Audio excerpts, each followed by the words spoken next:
നമസ്കാരം. സമീപകാലത്ത് കോൺഗ്രസിൽ ഏറ്റവും അധികം ശ്രദ്ധേയമായ ഒരു പേരാണ് പത്തനംതിട്ട ജില്ലാ പഞ്ചായത്ത് അംഗമായ ശ്രീനാദേവി കുഞ്ഞമ്മയുടേത്. CPI വിട്ട് കോൺഗ്രസിലെത്തി പത്തനംതിട്ട ജില്ലാ പഞ്ചായത്തിലെ പള്ളിക്കൽ ഡിവിഷൻ അട്ടിമറി വിജയം നേടി വന്ന ശ്രീനാദേവി കുഞ്ഞമ്മ ഏറെ നാൾ വിവാദങ്ങളുടെ പിടിയിലായിരുന്നു. രാഹുൽ മാങ്കൂട്ടത്തിനെതിരായ പീഡനാരോപണങ്ങളിൽ രാഹുലിനെ പിന്തുണച്ച് രംഗത്ത് വന്നതോടെയാണ് ശ്രീനാദേവി കുഞ്ഞമ്മ മാധ്യമ ശ്രദ്ധ നേടുന്നത്. നേരത്തെ AIYFന് സംസ്ഥാന ഭാരവാഹിയായിരുന്ന ശ്രീനാദേവി കുഞ്ഞമ്മ 2020 തദ്ദേശ സ്വയംഭരണ തെരഞ്ഞെടുപ്പിൽ പള്ളിക്കൽ ഡിവിഷനിൽ CPI സ്ഥാനാർത്ഥിയായ റെക്കോർഡ് ഭൂരിപക്ഷത്തിൽ വിജയിച്ചയാളാണ്. അന്ന് CPIക്ക് വീതം വെച്ച് കിട്ടിയ പത്തനംതിട്ട ജില്ലാ പഞ്ചായത്ത് പ്രസിഡന്റ് സ്ഥാനം ശ്രീനാദേവി കുഞ്ഞമ്മയെ കാത്തിരിക്കുമ്പോഴാണ് അവർ പാർട്ടിയിൽ നിന്നും പുറത്തേക്കുള്ള വഴി തിരഞ്ഞെടുക്കുന്നത്. എന്തായാലും CPIയുടെ നഷ്ടം കോൺഗ്രസിൻ്റെ നേട്ടമായി മാറുന്നതാണ് പിന്നീട് കണ്ടത്. രാഹുൽ മാങ്കൂട്ടത്തിനെ പിന്തുണച്ച് പരസ്യ പ്രസ്താവനയിലൂടെ വിവിധ ചർച്ചകളിലൂടെ രംഗത്തെത്തിയ ശ്രീനാദേവി വളരെ ചുരുങ്ങിയ കാലം കൊണ്ട് തന്നെ കോൺഗ്രസിൻ്റെ ഏറ്റവും മികച്ച വാഗ്മികളിൽ ഒരാളായി മാറി. വിവിധ ചാനൽ ചർച്ചകളിൽ പങ്കെടുക്കുന്നു, വിവിധ സമ്മേളനങ്ങളിൽ പങ്കെടുത്ത് അത്യുഗ്രൻ പ്രസംഗങ്ങൾ കാഴ്ചവെച്ച് കോൺഗ്രസിലെ ഏറ്റവും ശ്രദ്ധേയയായ യുവ നേതാക്കളിൽ ഒരാളായി മാറി. അപ്പോഴും ശ്രീനാദേവി കുഞ്ഞമ്മയ്ക്കെതിരായ CPIയുടെ പകപോക്കൽ തീർന്നിരുന്നില്ല. CPIയുടെ മുൻ ജില്ലാ സെക്രട്ടറി ആയിരുന്ന AP ജയൻ്റെ നേതൃത്വത്തിൽ ശ്രീനാദേവി കുഞ്ഞമ്മയെ വോട്ടർ പട്ടികയിൽ നിന്ന് ഒഴിവാക്കാൻ വളരെയധികം നീക്കങ്ങൾ നടന്നിരുന്നു. അതിൻ്റെ ഭാഗമായി ശ്രീനാദേവി കുഞ്ഞമ്മയുടെ അമ്മാവൻ്റെ മക്കളായിട്ടുള്ള Shyamjith S. Pillai, Sanjith S. Pillai, Sreejith S. Pillai എന്നിവരെ കൊണ്ട് ശ്രീനാദേവി റേഷൻ കാർഡിൽ വ്യാജമായി പേര് ചേർത്തു എന്നൊരു ആരോപണവും പരാതിയും മുന്നോട്ട് വയ്ക്കുകയുണ്ടായി. ഇലക്ഷൻ അടുത്ത സമയത്ത്, നിയമസഭാ തെരഞ്ഞെടുപ്പ് അടുത്ത സമയത്താണ് ഇത്തരമൊരു നീക്കം ഇവരുടെ ഭാഗത്തു നിന്നുണ്ടായത്. ശ്രീനാദേവിയെ ചില നിയമസഭാ സീറ്റുകളിലേക്ക് പരിഗണിക്കുന്നു എന്നുള്ള വിവരം പുറത്തു വന്നതോടെയായിരുന്നു അവർക്ക് ആ സീറ്റ് ലഭിക്കാതിരിക്കാൻ വേണ്ടിയുള്ള കരുനീക്കം ഇവർ ആരംഭിച്ചത്. എന്നാൽ ഇതാ പതിവ് പോലെ തന്നെ ശ്രീനാദേവിക്കെതിരെ നീങ്ങിയ എല്ലാവരും ഇപ്പോൾ പെട്ടിരിക്കുകയാണ്. സപ്ലൈ ഓഫീസ് ഉദ്യോഗസ്ഥർ അടക്കം പണി വാങ്ങുമെന്നാണ് സൂചന. കാരണം ശ്രീനാദേവിയുടെ വെറും ഒരു പരാതിയുടെ പേരിൽ ശ്രീനാദേവിയുടെ പേര് ആ റേഷൻ കാർഡിൽ നിന്ന് വെട്ടിമാറ്റുകയും വോട്ടർ പട്ടികയിൽ നിന്ന് വെട്ടിമാറ്റുകയും ചെയ്ത അടൂർ താലൂക്ക് സപ്ലൈ ഓഫീസർ അടക്കം മറുപടി പറയേണ്ട നിലയിലേക്കാണ് കാര്യങ്ങൾ നീങ്ങുന്നത്. അന്ന് തന്നെ ശ്രീനാദേവി വ്യക്തമാക്കിയിരുന്നു, രാഷ്ട്രീയ പകപോക്കലാണ് തനിക്കെതിരെ ഉണ്ടായത്. അതിന് പിന്നിൽ CPIക്കാരാണ്.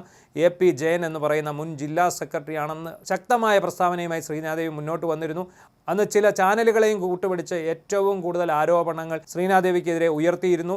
ശ്രീനാദേവിയുടെ അമ്മാവൻ്റെ മക്കൾ തന്നെയാണ് ശ്രീനാദേവിക്ക് ഞങ്ങളുമായിട്ട് യാതൊരു ബന്ധവുമില്ല, അവർ കൊല്ലം ജില്ലയിലെ താമസക്കാരിയാണ് എന്നൊക്കെ പറഞ്ഞുകൊണ്ടായിരുന്നു അന്ന് ഇവർ മുന്നോട്ട് വന്നത്. എന്തായാലും ഇപ്പോൾ പുറത്ത് വന്നിരിക്കുന്നവരെ ശ്രീനാദേവി റേഷൻ കാർഡിൽ പേര് ചേർത്തത് വ്യാജമായിട്ടല്ലെന്നാണ്. ശ്രീനാദേവി തന്നെ നൽകിയ വിവരാവകാശ അപേക്ഷയിലാണ് കാർഡ് ഉടമയുടെ സമ്മതപത്രം ഉപയോഗിച്ചാണ് റേഷൻ കാർഡിൽ ശ്രീനാദേവി പേര് ചേർത്തത് എന്നുള്ള വിവരമാണ് പുറത്തു വന്നിരിക്കുന്നത്. ഉടമയുമായി ബന്ധം തെളിയിക്കുന്ന റിലേഷൻ സർട്ടിഫിക്കറ്റ് പകർപ്പും ആധാർ കാർഡിൻ്റെ പകർപ്പും സമർപ്പിച്ചു വരുന്നുവെന്നും വിവരാവകാശ രേഖ വ്യക്തമാക്കുന്നുണ്ട്. വ്യാജമായാണ് ശ്രീനാദേവിയുടെ പേര് റേഷൻ കാർഡിൽ ചേർത്തതെന്ന് ആരോപിച്ച് കാർഡ് ഉടമയുടെ മക്കൾ തന്നെയാണ് പരാതി നൽകിയത്. അവരുടെ പരാതി ഒന്ന് അന്വേഷിക്കുക പോലും ചെയ്യാതെ, കൃത്യമായ മൊഴിയെടുക്കാതെ, കൃത്യമായ തെളിവെടുക്കാതെ അടൂർ താലൂക്ക് സപ്ലൈ ഓഫീസർ വെട്ടിമാറ്റുകയായിരുന്നു. ശ്രീനാദേവിയുടെ പേര് ആ റേഷൻ കാർഡിൽ നിന്ന് വെട്ടിമാറ്റിയെന്ന് മാത്രമല്ല, കാർഡ് മുഴുവനായും റദ്ദാക്കുന്ന നടപടിയാണ് ഉണ്ടായത്. പാർട്ടി വിട്ടതിൻ്റെ വൈരാഗ്യത്തിൽ ഉദ്യോഗസ്ഥരെ സ്വാധീനിച്ച് CPI നേതൃത്വം നടത്തിയ പകപോക്കലായിരുന്നു അത്. അതിപ്പോൾ സത്യം തെളിഞ്ഞിരിക്കുന്നു. ആ വിഷയത്തിൽ ഇപ്പോൾ സത്യം തെളിഞ്ഞിരിക്കുന്നുവെന്നാണ് ശ്രീനാദേവി പറയുന്നത്. നല്ല കൃത്യമായും വ്യക്തമായും ശ്രീനാദേവി തൻ്റെ നിലപാടുകൾ അന്ന് തന്നെ അറിയിച്ചതാണ്. വ്യാജരേഖ ചമച്ച് റേഷൻ കാർഡിൽ പേര് ചേർത്ത് എന്ന ഒരു പരാതി ചെന്നതിന് തൊട്ട് പിന്നാലെ കുറേ പേരെ വിളിച്ചു വരുത്തി ശ്രീനാദേവിക്കെതിരായ മൊഴി വാങ്ങി തെളിവെടുപ്പ് നടത്തിയാണ് ഈ കാർഡ് റദ്ദാക്കിയത്. അങ്ങനെയാണ് അന്ന് വോട്ടർ പട്ടികയിൽ നിന്നുകൂടി ശ്രീനാദേവിയുടെ പേര് വെട്ടിമാറ്റി. അതിനുശേഷം നിയമസഭാ തെരഞ്ഞെടുപ്പിൽ ശ്രീനാദേവി വോട്ട് ചെയ്യാൻ വരുമ്പോൾ തടയുന്നതിന് പോലുമുള്ള നീക്കം ഇവരുടെ ഭാഗത്തു നിന്നുണ്ടായി. ജില്ലാ സ്പെഷ്യൽ ബ്രാഞ്ചും സംസ്ഥാന സ്പെഷ്യൽ ബ്രാഞ്ചും ഒക്കെ റിപ്പോർട്ട് ചെയ്ത പ്രകാരം ഒരു സംഘർഷാവസ്ഥ അവിടെ ഉണ്ടാകാനുള്ള സാധ്യതയും ഉണ്ടായിരുന്നു. പക്ഷേ ശ്രീനാദേവി അവിടെ വന്ന് കൂളായി വോട്ട് ചെയ്ത് പുറത്തിറങ്ങുകയും അത് തന്നെ ഫേസ്ബുക്കിൽ ലൈവായി ഇടുകയും ചെയ്തു. അങ്ങനെ ശ്രീനാദേവി തൻ്റെ വോട്ട് ആരും വെട്ടിയിട്ടില്ല എന്ന് തെളിയിക്കുകയും ചെയ്തു. എന്നാൽ സംഘടിതമായ ആക്രമണമാണ് ശ്രീനാദേവിക്ക് എതിരെ ഉണ്ടായത്. ഈ ബന്ധുക്കളിൽ ചിലരെ കയ്യിലെടുത്തുകൊണ്ടാണ് CPI രാഷ്ട്രീയ പകപോക്കൽ നടത്തിയത്. കാർഡുടമയുടെ മക്കളാണ് ശ്രീനാദേവി കുഞ്ഞമ്മയ്ക്കെതിരെ പരാതി നൽകിയത്. ഈ കാർഡുടമയായിരുന്ന ശ്രീനാദേവിയുടെ അമ്മാവൻ്റെ ഭാര്യ യശോദ എസ് പിള്ള. യശോദ എസ് പിള്ളയ്ക്ക് 4 മക്കളായിരുന്നു. അതിൽ 3 ആൺമക്കൾ ചേർന്നാണ് ശ്രീനാദേവിക്കെതിരെ പരാതി നൽകിയത്. അതേസമയം തന്നെ അവരുടെ മകളായിട്ടുള്ള ശ്രീപാർവതി അവർ ശ്രീനാദേവി കുഞ്ഞമ്മയ്ക്കൊപ്പം തന്നെ നിലകൊള്ളുകയും ചെയ്തിരുന്നു. എന്തായാലും ഇപ്പോൾ ഈ റേഷൻ കാർഡിൽ ശ്രീനാദേവി പേര് ചേർത്തത് നിയമപരമായിട്ടാണ് എന്നുള്ളതാണ് ഇപ്പോൾ പുറത്തു വന്നിരിക്കുന്ന വിവരം. വിവരാവകാശ നിയമപ്രകാരം ശ്രീനാദേവി തന്നെയാണ് ഇപ്പോൾ ഈ രേഖകൾ സമ്പാദിച്ചിരിക്കുന്നത്. അത് അന്നത്തെ സംഭവം ഇങ്ങനെയായിരുന്നു. അടൂർ താലൂക്കിൽ ഏറത്ത് പഞ്ചായത്ത് 17-ാം വാർഡിൽ കൊളാശ്ശേരിൽ വീട്ടിൽ യശോദ എസ് പിള്ള എന്നയാളുടെ റേഷൻ കാർഡിൽ ശ്രീന വ്യാജമായി പേര് ചേർത്തു എന്നായിരുന്നു പരാതി. ഈ യശോദയുടെ മക്കളായിട്ടുള്ള ശ്രീജിത്ത്, ശ്യാംജിത്ത്, സഞ്ജിത്ത് ഇവർ 3 പേരും ചേർന്നായിരുന്നു പരാതി നൽകിയത്. താലൂക്ക് സപ്ലൈ ഓഫീസർ ഇവർക്ക് അനുകൂലമായ നടപടിയാണ് സ്വീകരിച്ചത്. ശ്രീനയുടെ പേര് ഉടൻ തന്നെ ഇവർ നീക്കി. അതിന് പിന്നാലെയാണ് ശ്രീനാദേവി വ്യാജരേഖ ചമച്ച് കാർഡിൽ കടന്നുകൂടി എന്നൊരു പരാതി ഇവർ പോലീസിലും കൊടുത്തു. കൊല്ലം ജില്ലയിൽ പോരുവഴി പഞ്ചായത്തിൽ കമ്പലടി അയണിവേൽ വീട്ടിൽ താമസക്കാരിയായ ശ്രീനാദേവി കുഞ്ഞമ്മ റേഷൻ കാർഡ് ഉപയോഗിച്ച് ഏറത്ത് പഞ്ചായത്ത് 17-ാം വാർഡിൽ വോട്ടർ പട്ടികയിൽ പേര് ചേർത്തു എന്നാണ് ഇവർ പരാതിയിൽ ചൂണ്ടിക്കാട്ടിയിരുന്നത്. അങ്ങനെ വ്യാജരേഖ ചമച്ച് വോട്ടർ പട്ടികയിൽ അംഗമായി ആ അംഗത്വം ഉപയോഗിച്ച് ജില്ലാ പഞ്ചായത്തിലേക്ക് മത്സരിക്കുകയും ജില്ലാ പഞ്ചായത്ത് പള്ളിക്കൽ ഡിവിഷനിൽ നിന്ന് വിജയിക്കുകയും ചെയ്ത ശ്രീനയുടെ ഈ അംഗത്വം റദ്ദാക്കണം എന്ന ഒരു ആവശ്യമാണ് ഇവർ ഉന്നയിച്ചത്. തൻ്റെ അമ്മാവൻ കെ സോമനാഥൻ പിള്ളയുടെ ഭാര്യയാണ് യശോദയെന്ന് ശ്രീനാദേവി പ്രതികരിക്കുന്നു. ഇവർക്ക് 4 മക്കളാണ്. അതിൽ ആൺമക്കളാണ് പരാതിക്കാർ. ശ്രീപാർവതി എന്നൊരു മകൾ കൂടി ഇവർക്കുണ്ട്. വിവാഹം കഴിഞ്ഞ് ഭർത്താവിൻ്റെ ജോലിസ്ഥലത്ത് ശ്രീപാർവതി താമസിക്കുന്നു. 2014-15 കാലഘട്ടത്തിൽ തൻ്റെ അമ്മാവനായിട്ടുള്ള സോമനാഥൻ പിള്ളയുടെ വീട്ടിൽ താമസം തുടങ്ങി. താനും അമ്മാവൻ്റെ മകളായിട്ടുള്ള ശ്രീപാർവതിയും ഒന്നിച്ചാണ് സിവിൽ സർവീസ് പരിശീലനത്തിന് തിരുവനന്തപുരത്ത് ചേർന്നത്. അപ്പോൾ ഇടയ്ക്ക് അവധി കിട്ടുമ്പോൾ ഞാൻ നേരെ വന്നിരുന്ന അമ്മാവൻ്റെ വീട്ടിലാണ്. അവിടെ തന്നെയാണ് താമസിച്ചിരുന്നത്. അങ്ങനെ തന്നെ രാഷ്ട്രീയ പ്രവർത്തനം, അതായത് AIYF-ലൂടെയാണ് ശ്രീനാദേവി ശ്രദ്ധേയയായ രാഷ്ട്രീയ പ്രവർത്തനം നടത്തി തുടങ്ങിയത്. അങ്ങനെ അന്ന് രാഷ്ട്രീയ പ്രവർത്തനം തുടങ്ങിയപ്പോഴും ശ്രീന പത്തനംതിട്ട ജില്ല കേന്ദ്രീകരിച്ചാണ് പ്രവർത്തിച്ചിരുന്നത്. ഈ യുവജന സംഘടനയുടെ ഭാരവാഹിത്വവും പത്തനംതിട്ടയിൽ തന്നെയായിരുന്നു. 2019-ലാണ് അമ്മാവ് മരിക്കുന്നത്. ഇതിനിടെ അമ്മാവി, അതായത് യശോദ എസ് പിള്ള എന്ന് പറയുന്ന അമ്മാവി അവർ അസുഖബാധിതയായി. അങ്ങനെ ആൺമക്കൾ 3 തിരിഞ്ഞു നോക്കാതെ വന്നപ്പോൾ യശോദാമ്മ ജീവനാംശം കിട്ടാൻ വേണ്ടി അടൂർ RDOയ്ക്ക് കേസ് കൊടുത്തു. അവർക്ക് ജീവനാംശം ലഭിച്ചു. 2020-ലാണ് ശ്രീനയുടെ പേര് ഇവിടെ റേഷൻ കാർഡിൽ ചേർത്ത്. അതിനു വേണ്ട എല്ലാ സാഹചര്യവും ഒരുക്കി കൊടുത്തത് അമ്മാവിയായിട്ടുള്ള യശോദ എസ് പിള്ളയായിരുന്നു. ഈ റേഷൻ കാർഡിൽ പേര് ചേർത്തു. വോട്ടേഴ്സ് ലിസ്റ്റിൽ പേര് വന്നു. തുടർന്ന് ജില്ലാ പഞ്ചായത്ത് പള്ളിക്കൽ ഡിവിഷനിൽ CPIയുടെ സ്ഥാനാർത്ഥിയായി മത്സരിച്ച ശ്രീനാദേവി വലിയ ഭൂരിപക്ഷത്തിൽ തന്നെ തിരഞ്ഞെടുക്കപ്പെട്ടു. അന്ന് ഈ കാര്യങ്ങളെല്ലാം ചെയ്തു കൊടുത്തത് CPM ജില്ലാ സെക്രട്ടറി ആയിരുന്ന AP ജയനായിരുന്നു. ആ സമയത്ത് എതിർപക്ഷമായിരുന്ന കോൺഗ്രസ് ശ്രീനയ്ക്കെതിരെ വോട്ടർ പട്ടികയെ ചൊല്ലി കളക്ടർക്ക് ഒരു പരാതി കൊടുത്തിരുന്നു. അന്ന് തന്നെ കളക്ടർ ഇത് തള്ളി. അതിനുശേഷമാണ് ശ്രീനാദേവിയും CPIയുടെ ജില്ലാ സെക്രട്ടറി ആയിരുന്ന AP ജയനുമായിട്ട് അസ്വാരസ്യം ഉടലെടുത്തത്. ശ്രീന നൽകിയ പരാതിയിന്മേൽ AP ജയനെതിരെ CPIയുടെ സംസ്ഥാന നേതൃത്വം നടപടിയെടുത്തു. ഇദ്ദേഹത്തെ തരം താഴ്ത്തി. ഇതോടെ ശ്രീനയെ ഒതുക്കുന്നതിന് വേണ്ടി AP ജയൻ്റെ ഭാഗത്തു നിന്നും നീക്കം തുടങ്ങി. അങ്ങനെ ജില്ലാ പഞ്ചായത്ത് പ്രസിഡന്റ് സ്ഥാനം ശ്രീനയ്ക്ക് കിട്ടേണ്ടതായിരുന്നു. അത് ലഭിക്കാതെ വന്നു. ഇവരുടെ പീഡനം കൂടിയപ്പോൾ, മാനസികമായിട്ടുള്ള പീഡനം, പാർട്ടി തലത്തിലുള്ള പീഡനം ഒക്കെ കൂടിയപ്പോൾ ശ്രീനാദേവി പാർട്ടി അംഗത്വവും ജില്ലാ പഞ്ചായത്ത് അംഗത്വവും രാജിവെച്ചു. അങ്ങനെയാണ് കോൺഗ്രസിൽ ചേർന്നത്. കോൺഗ്രസിൽ ചേർന്നതിന് പിന്നാലെ CPIയുടെ കുത്തക ഡിവിഷനായിട്ടുള്ള പള്ളിക്കലിൽ നിന്ന് മത്സരിച്ചു. നിസ്സാര വോട്ടിനാണ് മത്സരിച്ച്.